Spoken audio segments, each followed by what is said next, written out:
এই ছেলে, এই বস ওখানে, বস তো। এই এই ছেলে, যে যেখানে পাবেন একদম উঠতে দেবেন না, একদম যেন হাঁটা চলা না করে। যে যেখানে ঘুরছে সেখানে টেনে বসান তো। যে যেখানে আছে একদম উঠতে দেবেন না, যার সামনে দিয়ে যাবে টেনে বসাবে। السلام عليكم ورحمة الله وبركاته. درود شریف پڑھ لیجئے. اللهم صل على محمد وعلى آل محمد كما صليت على إبراهيم وعلى آل إبراهيم إنك حميد مجيد. الحمد لله نحمده ونستعينه ونستغفره ونؤمن به ونتوكل عليه ونعوذ بالله من شرور أنفسنا ومن سيئات أعمالنا. من يهده الله فلا مضل له ومن يضلله فلا هادي له. ونشهد أن لا إله إلا الله وحده لا شريك له. ونشهد أن سيدنا ونبينا وشفيعنا وسندنا ومولانا محمدا عبده ورسوله صلى الله تعالى عليه وعلى آله وصحبه وبارك وسلم. أما بعد،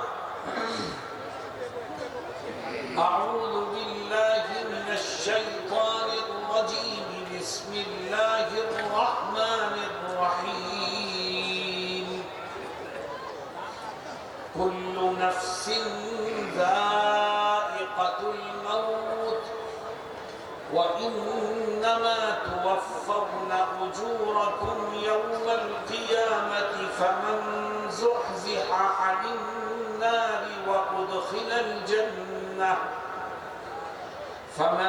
زحزح عن النار وأدخل الجنة فقد فاز. وما الحياة الدنيا إلا متاع الغرور. صدق الله مولانا العظيم.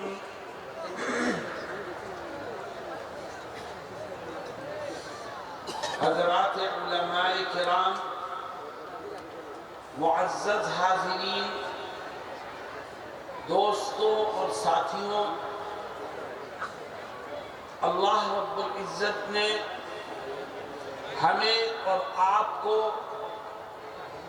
دین کی نسبت پر جمع ہونے کا موقع عطا فرمایا. اللہ سے دعا کرو کہ اللہ ہمارے اس جمع ہونے کو قبول فرمائے اور ہمارے دلوں میں عمل کا جذبہ پیدا فرمائے. میرے دوستو، یہ آپ کا جلسہ مجھے معلوم ہوا کہ ہر سال نہیں ہوتا، 5 سال پر 6 سال پر ہوتا ہے. میں ایک ایسی بات کہنے جا رہا ہوں جس کو آپ جانتے ہیں مگر بھول جاتے ہیں. یہ جلسہ 6 سال پر ہو رہا ہے. اس جلسے میں جو 6 سال پہلے ہوا تھا اس میں بہت سے ایسے لوگ شریک تھے جو آج کے اس جلسے میں شریک نہیں ہیں، وہ دنیا سے چلے گئے. آج ہم شریک ہیں، پتہ نہیں آئندہ ہم جلسے میں شریک ہو سکیں گے یا نہیں ہو سکیں گے. میں نے ایک آیت پڑھی، اللہ رب العزت نے قرآن کریم میں ایک ایسی بات بیان فرمائی ہے جس کو ہندو بھی مانتے ہیں، عیسائی بھی مانتے ہیں، کافر اور مشرک بھی مانتے ہیں. قرآن کا جو لوگ انکار کرتے ہیں وہ بھی اس بات کو مانتے ہیں. وہ بات کیا ہے؟ اللہ رب العزت فرماتا ہے کہ جو اس دنیا میں آیا ہے اس کو ایک نہ ایک دن موت کا مزہ چکھنا ہی پڑے گا، چاہے وہ جوان ہو یا بوڑھا ہو، مرد ہو کہ عورت ہو، طاقتور ہو یا کمزور ہو، ایک دن ہر ایک کو موت کے منہ میں جانا ہے۔ تم مجھے یہ بتاؤ کہ کیا کوئی طاقتور موت سے بچ سکا ہے؟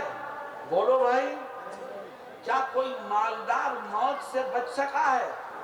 کیا کوئی بادشاہ یا پرائم منسٹر، مکھ منتری موت سے بچ سکا ہے؟ معلوم یہ ہوا کہ موت کے منہ میں ہر ایک کو جانا ہے۔ ایک دن آئے گا جس میں ہماری جان ہمارے جسم سے نکال لی جائے گی۔ اور میرے عزیز ساتھیوں، جس دن انسان کے جسم سے اس کی جان نکالی جائے گی، اس دن اس کے کوئی کام نہیں آئے گا۔ نہ اس کی اولاد اسے بچا سکے گی، نہ اس کی بیوی اسے بچا سکے گی، نہ اس کا باپ اسے بچا سکے گا، نہ اس کے دوست احباب اسے بچا سکیں گے۔ سب کھڑے ہو کر تماشا دیکھیں گے، کوئی تجھے موت کے منہ سے بچانے میں کامیاب نہیں ہوگا۔ اللہ رب العزت قرآن کریم میں یہی فرماتا ہے کہ تو موت سے بچنے کے لیے کتنی ہی تدبیر کر لے، لیکن یاد رکھ موت سے بچنے میں کبھی کامیاب نہیں ہو سکتا۔ قرآن کیا کہتا ہے؟ اللہ فرماتا ہے اینما تکونوا یدرککم الموت ولو کنتم فی بروج مشیدہ۔ اللہ کہتا ہے تو نے بہت مضبوط قلعہ بنایا اور موت سے بچنے کے لیے اس قلعے میں جا کے بیٹھ گیا، تو ہوگا کیا؟ اللہ کہتا ہے جب تیرا ٹائم آئے گا مرنے کا تو اس قلعے کی مضبوط دیواریں تیری حفاظت نہیں کر سکیں، اس کے بند دروازے اور کھڑکیاں تجھے نہیں بچا سکیں گے۔ جب ٹائم آئے گا تو ایک منٹ کی فرصت نہیں ملے گی۔ اس مجمع میں بہت سے جوان بیٹھے ہیں۔ جوان یہ سمجھتا ہے کہ موت بڑھاپے میں آتی ہے، صحت مند یہ سمجھتا ہے کہ موت بیماری کے بعد آتی ہے، لیکن یاد رکھو موت نہ جوان کو دیکھتی ہے، نہ بوڑھے کو دیکھتی ہے، نہ کمزور کو دیکھتی ہے، نہ طاقتور کو دیکھتی ہے۔ موت کا تو ایک ہی فلسفہ ہے جس کو قرآن کہتا ہے کہ اذا جاء اجلهم لا يستأخرون ساعة ولا يستقدمون، کہ جب تیرا وقت آ جائے گا تو تجھے ایک لمحے کی فرصت نہیں ملے گی۔ میرے دوستو، مسلمانوں، میرے سوال کو سمجھو۔ ہم یہاں سے کلکتے جاتے ہیں تو کلکتے جانے کے لیے جب ہم گھر سے نکلتے ہیں تو ہمارے ہاتھ میں ایک بیگ ہوتا ہے، ایک اٹیچی ہوتی ہے۔ کیوں؟ ہم 2 دن کے سفر پر جا رہے ہیں تو سامان سفر اپنے ساتھ لے کے جا رہے ہیں۔ مسلمانوں، میں تم سے پوچھتا ہوں کہ موت کا سفر آنے والا ہے اور وہ ایسا سفر ہے جو کبھی ختم ہی نہیں ہوگا۔ تم نے سامان سفر کیا تیار کیا ہے؟ کون سا بیگ ہے تمہارے پاس؟ کون سی اٹیچی ہے تمہارے پاس؟ کون سا سامان ہے؟ میرے دوستوں اور ساتھیوں، ہم صبح سے شام تک دنیا میں مگن رہتے ہیں اور موت کو بھول جاتے ہیں، جبکہ حضرت محمد مصطفیٰ صلی اللہ علیہ وسلم فرماتے ہیں موت کو کثرت سے یاد کیا کرو، ہر وقت موت کو یاد رکھو، کیونکہ یہ دنیا کی لذتوں کو ختم کرنے والی چیز ہے۔ موت کی یاد اگر دل میں ہوگی تو انسان گناہوں میں مبتلا ہو کر اپنی آخرت کو برباد نہیں کرے گا، اور جس کے دل سے موت کا خیال نکل جائے، یاد رکھو اس میں اور جانور میں پھر کوئی فرق نہیں۔ اور روح نکلنے کا وقت، روح نکلنے کا وقت بڑا شدید ترین تکلیف کا وقت ہوتا ہے، جس کو ہم کہتے ہیں نزع کا وقت، جان نکلنے کا وقت، جان کنی کا وقت۔ نبی کریم صلی اللہ علیہ وسلم سے دعا منقول ہے، آپ دعا فرماتے ہیں اللہم اعنی علی سکرات الموت، اللہم اعنی علی غمرات الموت، اے اللہ موت کے وقت کی تکلیف میں تو میری مدد فرما۔ یہ کون کہتا ہے؟ سید الاولین والآخرین، محبوب رب العالمین دعا کرتے ہیں۔ تو ہماری اور آپ کی کیا حیثیت ہے؟ اسی لیے علماء نے ایک مسئلہ لکھا ہے، اور مسئلہ یہ لکھا ہے کہ اگر کسی آدمی کی موت کا وقت ہو اور تم اس کے پاس بیٹھے ہو، اس کی روح نکلنے کا ٹائم آ گیا اور تم اس کے سرہانے بیٹھے ہو، تو تم اس سے یہ مت کہو کہ کلمہ پڑھ، کیوں؟ وہ شدید تکلیف میں مبتلا ہے۔ تم کہو کلمہ پڑھ، اور وہ کہیں تکلیف کی وجہ سے الجھ کر کے یہ کہہ دے میں نہیں پڑھتا، اور اسی وقت اس کی روح قبض کر لی جائے تو اس کی موت کفر پر ہو۔ اس لیے اس سے مت کہو کلمہ پڑھ۔ پھر کیا کرو؟ آقا فرماتے ہیں لقنوا موتاکم بلا الہ الا اللہ، فرماتے ہیں اس سے مت کہو، بلکہ تم اس کے سرہانے بیٹھ کر خود کلمہ پڑھنا شروع کر دو۔ ہو سکتا ہے تمہاری زبان سے کلمہ سن کر اللہ اس کو بھی پڑھنے کی توفیق عطا فرمائے۔ میرے دوستوں اور ساتھیوں، موت تو آنی ہے، ایک دن جنازے اٹھنے ہیں، ایک دن قبر میں جانا ہے۔ ہم یہاں جمع ہیں دین کی نسبت پر، اگر ہم جمع ہونے کے بعد آخرت کی فکر، موت کی فکر دل میں لے کر کے نہ جائیں تو ہمارے جانے کا، ہمارے مل بیٹھنے کا کوئی فائدہ نہیں ہے۔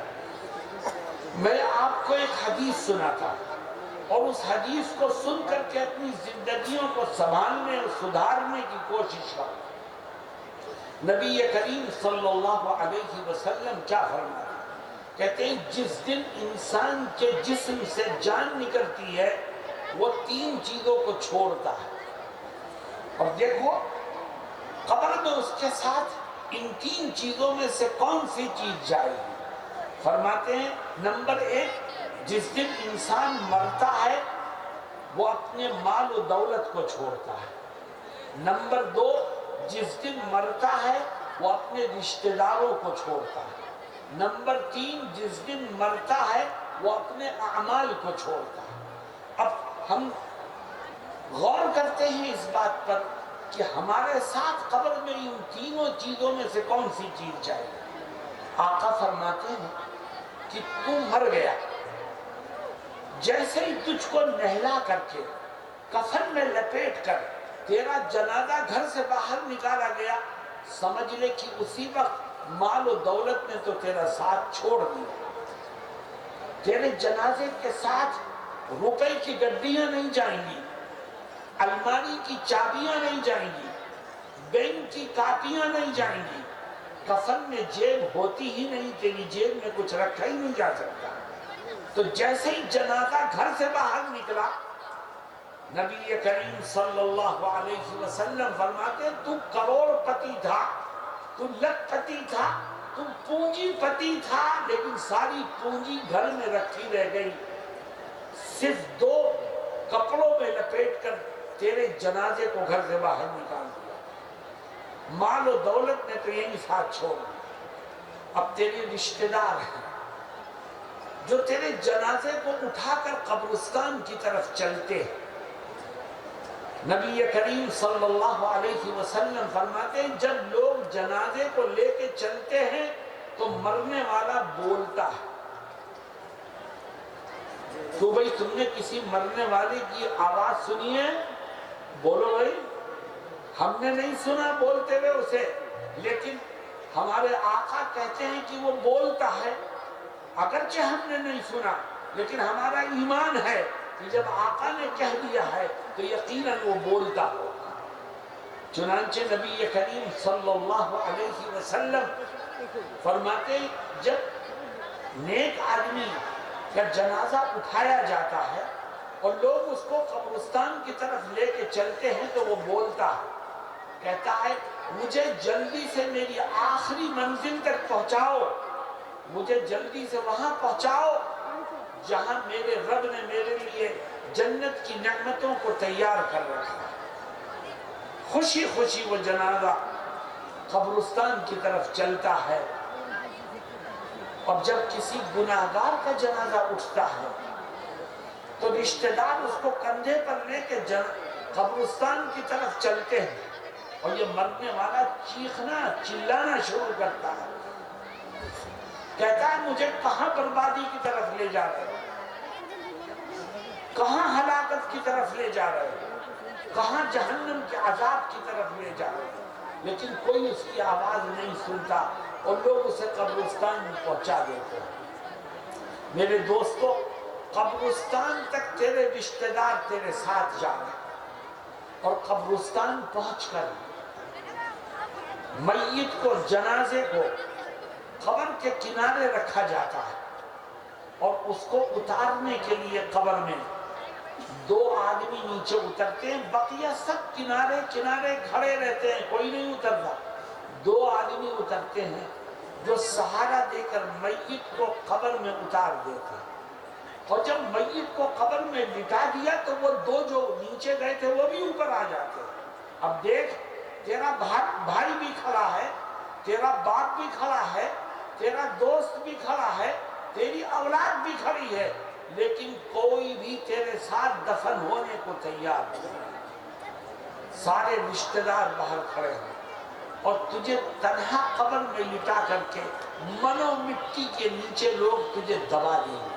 آقا فرماتے ہیں جیسے ہی قبر بند ہوئی، سمجھ لے کہ تیرے رشتہ داروں نے بھی تیرا ساتھ چھوڑ دیا، مال و دولت نے تو ساتھ پہلے ہی چھوڑ دیا تھا، جیسے ہی قبر بند ہوئی رشتہ دار کہیں تو کہیں۔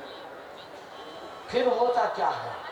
نبی کریم صلی اللہ علیہ وسلم فرماتے ہیں کہ قبر بند ہونے کے بعد اللہ رب العزت اس مرنے والے کے کان میں سننے کی طاقت کو پیدا کر دیتا ہے۔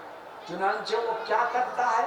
فرمایا وَإِنَّهُ لَيَسْمَعُ قَرْعَ نِعَالِهِمْ، وہ اپنے واپس جانے والے رشتہ داروں کے جوتے کی آواز کو قبر میں سنتا ہے۔ سوچو، رشتہ دار واپس جا رہے ہیں، قبرستان سے باہر جا رہے ہیں، اور مرنے والا ان کے جوتے کی آواز کو سن رہا ہے، تو اس وقت اس کے دل پر کیا گزرتی ہوگی کہ یہ سب مجھے تنہا چھوڑ کر کے واپس جا رہے ہیں۔ میرے دوستو، یہ میں کوئی قصہ کہانی نہیں سنا رہا ہوں، یہ نبی کریم صلی اللہ علیہ وسلم کی حدیث ہے جو میں نے آپ کے سامنے رکھی ہے، اور اس حدیث کا آخری پیراگراف بڑا عجیب و غریب ہے۔ آقا فرماتے ہیں جیسے ہی رشتہ دار قبرستان سے باہر نکلیں گے، اگر مرنے والا نیک ہے تو اس کی قبر میں ایک بہت حسین و جمیل انسان داخل ہوگا۔ وہ پوچھے گا تو کون ہے؟ سوچے گا رشتہ دار تو چلے گئے، یہ کون سا نیا آدمی اندر آ گیا؟ پوچھے گا تو کون ہے؟ اور تو جیسا حسین انسان میں نے دیکھا نہیں، تو کیوں میری قبر میں آیا؟ تو وہ کیا جواب دے گا؟ دیکھو، وہ جواب دیتے ہوئے کہے گا انا عملک الصالح، کہے گا میں کوئی اور نہیں ہوں، تو نے دنیا میں جو نیکیاں کی تھی، اللہ کی عبادت کی تھی، خدا نے تیری نیکیوں کو میری شکل میں بنا کے تیرے ساتھ کر دیا، اب میں ہر وقت تیری مدد کروں گا۔ اس انسان کے آنے کی برکت سے اللہ اس نیک آدمی کے قبر کو کشادہ فرما دے گا، منور کر دے گا، اس کی قبر کو جنت کے بغان میں تبدیل فرما دے گا۔ تو دیکھو قبر میں کون سی چیز ساتھ گئی؟ روپیہ پیسہ گیا؟ رشتہ دار گئے؟ نہیں، کون سی چیز ساتھ گئی؟ انسان کا عمل۔ آقا فرماتے ہیں آگے کہ اگر مرنے والا گناہگار ہوگا تو اس کی قبر میں بھی ایک نہایت بری شکل کا انسان داخل ہوگا، جو بد شکل ہوگا، ڈراؤنی صورت ہوگی اس کی۔ وہ مرنے والا اس سے کہے گا تو کون ہے؟ اتنی بری شکل تو میں نے آج تک دیکھی نہیں، تو میری قبر میں کیوں آ گیا؟ تو وہ کیا جواب دے گا؟ وہ کہے گا انا عملک الخبیث، کہے گا میں کوئی اور نہیں ہوں، دنیا میں جو تو نے پاپ کیے تھے، گناہ کیے تھے، خدا کی نافرمانیاں کی تھی، خدا نے تیرے گناہوں کو میری شکل میں بنا کر تیرے اوپر مسلط کر دیا۔ اب اس کی قبر کی دونوں دیواریں تنگ ہونا شروع ہوں، یہ دو دیواریں ہیں قبر کی، یہ دیوار بھی ملے گی اور یہ دیوار بھی، فرماتے ہیں دونوں دیواریں ملتے ملتے اتنی قریب آ جائیں گی کہ مرنے والے کی ایک طرف کی پسلیاں دوسری طرف کی پسلیوں میں ایسے گھس جائیں گی، اور پھر اس کی قبر کو جہنم کے گڑھے میں تبدیل کر دیا جائے۔ میرے دوستوں اور ساتھیوں، یہ وہ معاملات ہیں جو موت کے بعد پیش آنے والے ہیں۔ میں آپ سے ایک سوال کرتا ہوں اور ہر آدمی ہاتھ اٹھا کر میرے سوال کا جواب دینا، یہ بتاؤ کہ تم اپنی قبر میں اچھا ساتھی چاہتے ہو کہ نہیں؟ اور یہ بتاؤ کہ تم اپنی قبر کو جنت کا بغان بنانا چاہتے ہو کہ نہیں؟ اگر یہ چاہتے ہو کہ آپ کو قبر میں اچھا ساتھی ملے، برا ساتھی نہ ملے، اور آپ کی قبر جنت کا باغ بنے، تو دنیا کی زندگی میں کچھ کرنا پڑے گا، کچھ سامان سفر تیار کرنا پڑے گا۔ بتاؤ تیار کرنے کے لیے تیار ہو؟ کہ کیا کرنا پڑے گا؟ صرف 4 کام کرنا۔ جس نے دنیا کی زندگی میں یہ 4 کام کیے، میں اسے یقین دلاتا ہوں کہ خدا اس کو قبر میں بہترین ساتھی عطا فرمائے گا اور اس کی قبر کو جنت کے باغ میں تبدیل فرمائے گا۔ وہ 4 کام ہیں کیا؟ ایک ایک کر کے میں ذکر کروں گا، مگر میری ایک شرط ہے، اور وہ شرط یہ ہے کہ یہ عہد کرو کہ انشاءاللہ ان 4 کاموں کو سن کر کے زندگی کے آخری سانس تک ان پر عمل کرتے رہیں۔ ارے آواز نہیں آ رہی، عمل کرو گے نہیں؟ یا ابھی جب آواز ہی نہیں نکل رہی ہے تو عمل کیسے کرو گے؟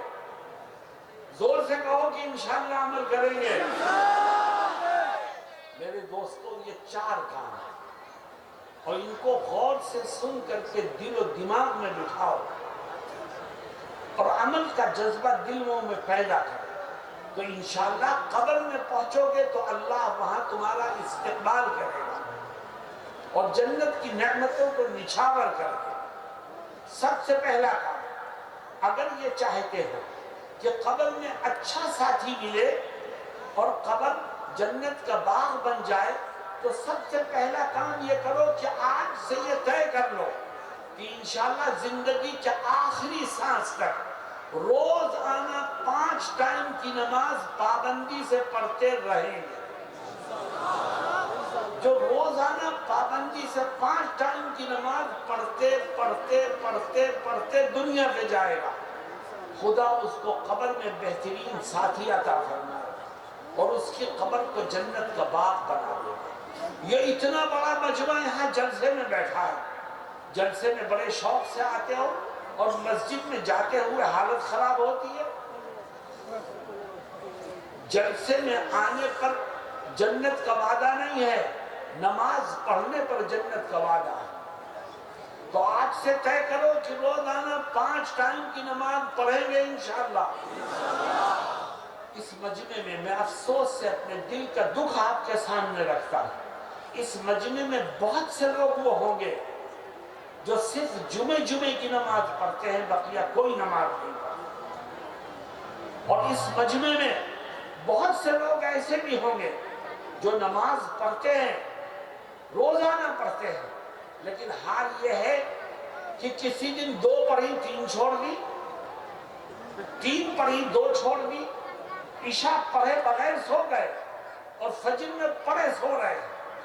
یاد رکھو خدا نے روزانہ 5 نمازیں فرض کی ہیں، تو کہتا ہے میں صرف جمعے کی پڑھوں گا۔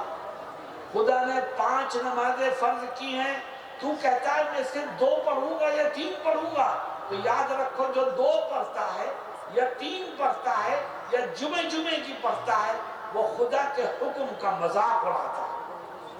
اور جو خدا کے حکم کا مذاق اڑائے اس کی دنیا بھی برباد، اس کی آخرت بھی برباد۔ اللہ رب العزت کے سامنے اپنے ماتھے کو ٹیکنے والے بنو۔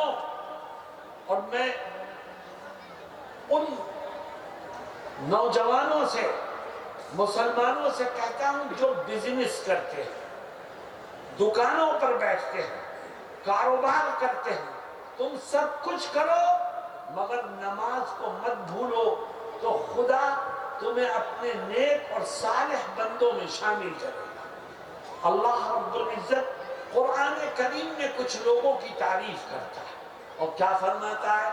کہتا ہے رجال لا تلہیہم تجارت ولا بیع عن ذکر اللہ وإقام الصلاة وإيتاء الزكاة يخافون يوما تتقلب فيه القلوب والأبصار۔ اللہ کہتا ہے کچھ لوگ بہت اچھے ہیں۔ کون سے لوگ؟ جو مدرسے میں بیٹھے ہیں؟ نہیں، وہ تو اچھے ہیں، ان کا کوئی تذکرہ نہیں۔ کچھ لوگ بہت اچھے ہیں۔ کون سے لوگ؟ جو ذکر کرتے ہیں، وہ بھی بہت اچھے ہیں۔ یہاں تذکرہ کس کا ہے؟ خدا فرماتا کچھ لوگ بہت اچھے ہیں، اور وہ کہاں ہیں؟ وہ بازاروں میں بیٹھے ہیں، وہ خرید و فروخت کر رہے ہیں، وہ بزنس اور تجارت میں لگے ہیں، لیکن بہت اچھے ہیں، بزنس کر رہے ہیں، لین دین میں مصروف ہیں، لیکن جیسے ہی مسجد کے مناروں سے اللہ اکبر کی صدا بلند ہوتی ہے تو وہ اپنے کاموں کو چھوڑ کر اپنے خدا کے گھر میں آ کر اپنا ماتھا اپنے رب کے سامنے ٹیک دیتے ہیں۔ ان سے اچھا کوئی نہیں۔ میرے دوستو، دنیا میں مصروف رہو، کوئی نہیں منع کرتا، مگر نماز سے غفلت مت برتو۔ آؤ ہم طے کریں کہ انشاءاللہ پڑھتے پڑھتے مریں گے اور مرتے مرتے پڑھیں گے، پھر دیکھو خدا رحمت کے دروازے کھولتا چلا جائے۔ شیطان ہمارے جوانوں کو ورغلاتا ہے۔ کسی جوان سے کہو کہ بھئی نماز پڑھو، چلو مسجد، کہتا ہے میرے کپڑے ناپاک ہیں۔ کپڑے ناپاک ہیں، آج سے طے کر ناپاک کپڑوں میں ہی نماز پڑھوں، چل نماز ایسے ہی پڑھ۔ آج تو ناپاک کپڑوں میں پڑھے گا، کل خدا تجھے پاک کپڑوں میں بھی پڑھنے کی توفیق عطا کرے۔ پڑھے گئے۔ ایک نواب صاحب تھے، وہ اپنی داڑھی کو اوپر چڑھایا کرتے تھے، موڑا کرتے تھے اور نماز نہیں پڑھتے تھے۔ ایک مولانا صاحب ان کے پاس گئے، عالم، انہوں نے دعوت دی کہ نواب صاحب گھر کے بالکل برابر میں مسجد ہے، چلیے نماز پڑھ لیتے ہیں۔ تو نواب صاحب کہنے لگے کہ میں نماز نہیں پڑھوں۔ مولانا صاحب نے پوچھا کیوں؟ کہنے لگے کہ نماز پڑھنے کے لیے جاؤں تو پہلے وضو کروں، اور وضو کروں تو اس سے پہلے داڑھی کھولوں، میں اپنی داڑھی نہیں کھولنا چاہتا، اس لیے نماز بھی نہیں پڑھتا۔ تو مولانا صاحب نے کیا کہا؟ کہا کہ آپ بغیر وضو کے نماز پڑھیے، چلیے مسجد نماز پڑھتے۔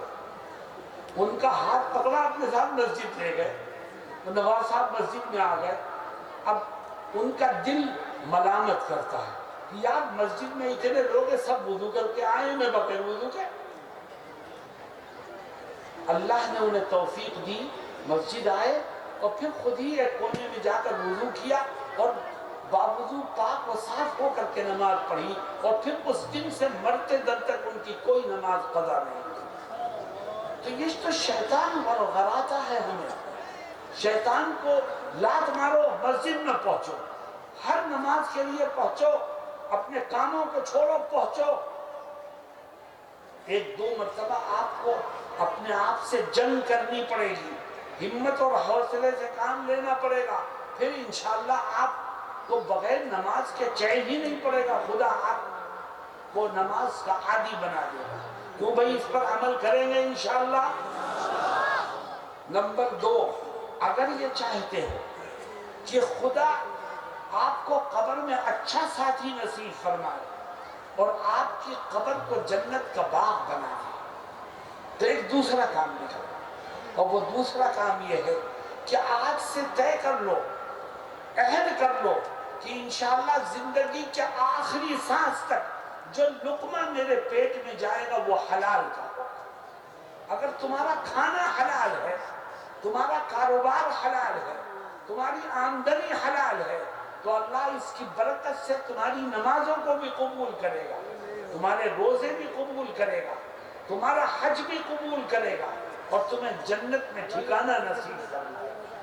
افسوس کی بات یہ ہے کہ آج مسلمان دنیا کمانے میں مصروف ہے، حرام و حلال کا فرق اس کے ذہن سے نکل چکا ہے۔ میں آپ سے پوچھتا ہوں کہ جس طرح ہندو سودی کاروبار کرتا ہے، کیا مسلمان اس طرح سودی کاروبار نہیں کرتا؟ بولو۔ مسلمان سود لینے میں ہندو سے آگے ہے۔ جس طرح غیر مسلم جھوٹ بول کے، دھوکہ دے کے، بےایمانی کر کے اپنے مال کو بیچتا ہے، اسی طرح بےایمانی اور جھوٹ سے کام لے کر مسلمان بھی کاروبار کرتا ہے۔ خدا دیکھ رہا ہے، تو نے بند کمرے کے اندر بیٹھ کر کس کو دھوکہ دیا ہے؟ تو اپنے جیسے انسانوں کو سے اس کو چھپا سکتا ہے، مگر اپنے رب سے چھپانے میں کامیاب نہیں ہو سکتا۔ خدا ہمارے ظاہر کو بھی دیکھ رہا ہے، خدا ہمارے باطن کو بھی دیکھ رہا ہے۔ میرے دوستوں اور ساتھیوں، چاہے تنہائی میں ہو، چاہے لوگوں کے سامنے ہو، طے کرو کہ ہر موقع پر ہم حرام کھانے اور کمانے سے اپنے آپ کو بچائیں گے۔ بچاؤ گے بھائی؟ انشاءاللہ۔ اللہ رب العزت کیا کہتا ہے؟ کہتا ہے میں ہر وقت تمہارے ساتھ ہوں، تم نے چپکے سے کیا کیا ہے میں دیکھ رہا ہوں۔ چنانچہ کیا کہتا ہے؟ أَلَمْ تَرَ أَنَّ اللَّهَ يَعْلَمُ مَا فِي السَّمَاوَاتِ وَمَا فِي الْأَرْضِ مَا يَكُونُ مِن نَجْوَى ثَلَاثَةٍ إِلَّا هُوَ رَابِعُهُمْ ولا خمسة إلا هو سادسهم ولا أدنى من ذلك ولا أكثر إلا هو معهم۔ اللہ کہتا ہے کہ میں زمین و آسمان کی ہر چیز کا علم رکھتا ہوں۔ اور آگے کیا کہتا ہے؟ کہتا ہے جب تم تین آدمی بیٹھ کر چپ کے باتیں کرتے ہو، کان میں باتیں کرتے ہو، سرگوشی کرتے ہو، تو وہاں تم تین نہیں ہوتے، چوتھا میں ہوتا۔ جہاں تم 5 آدمی بیٹھ کر، 4 آدمی بیٹھ کر چپ کے بات کرتے ہو، وہاں تم 4 نہیں ہوتے، 5واں میں ہوتا۔ اور اللہ کہتا ہے تمہاری تعداد کم ہو یا زیادہ، ہر جگہ میں تمہارے ساتھ ہوں۔ تو پھر انسان دھوکہ دینے کی ہمت کیسے اپنے اندر پیدا کرتا؟ اس کا خدا تو اسے دیکھ رہا۔ میرے دوستو، طے کرو کہ چاہے کم کمائیں یا زیادہ کمائیں، انشاءاللہ حلال کا کمائیں گے، اور حرام کمائی سے اپنے دامن کو بچائیں گے۔ سودی لین دین سے بچو، جھوٹ اور بےایمانی سے بچو، دھوکہ دے کر کے دولت جمع کرنے سے بچو، کسی کا حق مار کر کے پیسہ اکٹھا کرنے سے بچو، ورنہ یاد رکھو یہ قبر، یہ جہنم کا گواہ بھی بن سکتی ہے۔ اللہ ہم سب کی حفاظت فرمائے۔ ہمیشہ یہ ڈرو، ایک ڈر اپنے دل میں پیدا کر لو، اللہ تمہیں حرام کھانے اور کمانے سے بچائے۔ وہ کیا ڈر ہے؟ ہمیشہ یہ ڈر دل میں رکھو کہ میرا رب مجھ کو دیکھ رہا ہے، میں جو کر رہا ہوں میرا رب دیکھ رہا ہے۔ خدا جب دیکھ رہا ہے تو میں کیسے حرام کھا سکتا ہوں، کیسے حرام کما سکتا ہوں؟ میں ایک واقعہ آپ کو سناتا ہوں۔ آپ نے نام سنا ہوگا امیر المؤمنین عمر بن الخطاب رضی اللہ عنہ کا۔ کیوں بھائی نام سنا ہے؟ یہ امیر المؤمنین تھے، بادشاہ وقت تھے، خلیفۃ المسلمین تھے۔ ان کا معمول یہ تھا کہ رات میں مدینے کی گلیوں میں چکر لگایا کرتے تھے۔ ایک رات مدینے کی گلیوں میں گھوم رہے تھے، ایک مکان کے باہر رکے تو اندر سے بولنے کی آواز آئی، کھڑے ہو گئے۔ اس مکان میں ایک ماں تھی اور ایک بیٹی تھی۔ آپ باہر کھڑے ہوئے باتیں سن رہے ہیں۔ ماں کہتی ہے بیٹی سے کہ اے بیٹی جا اونٹنی کا دودھ نکال دے۔ بیٹی جب دودھ نکالنے کے لیے آگے بڑھی تو ماں نے پیچھے سے کہا کہ دودھ میں پانی ملا دینا. بیٹی فوراً کہتی ہے ماں سے کہ اے ماں اگر حضرت عمر کو پتہ چل گیا تو وہ بہت سخت سزا دیں گے. تو ماں کہتی ہے تو جا، عمر کو کیا پتہ چلے گا، تو اس میں پانی ملا. تو وہ بیٹی فوراً پلٹ کے کیا کہتی ہے، وہ ہم سب کے لیے مشعل راہ ہے. وہ کہتی ہے إِن لَمْ يَرَانَا عُمَرُ فَرَبُّ عُمَرَ يَرَانَا. وہ کہتی ہے اے اماں عمر تو نہیں دیکھ رہے ہیں مگر عمر کا خدا تو دیکھ رہا ہے، بتاؤ کل اس خدا کو کیا جواب دو. میرے دوستوں اور ساتھیوں، ہمیشہ دل میں یہ بات بٹھائے رکھو کہ میرا رب مجھ کو دیکھ رہا ہے. اس کی برکت سے حرام کھانے اور کمانے سے بچنے کی توفیق تمہیں ملے گی.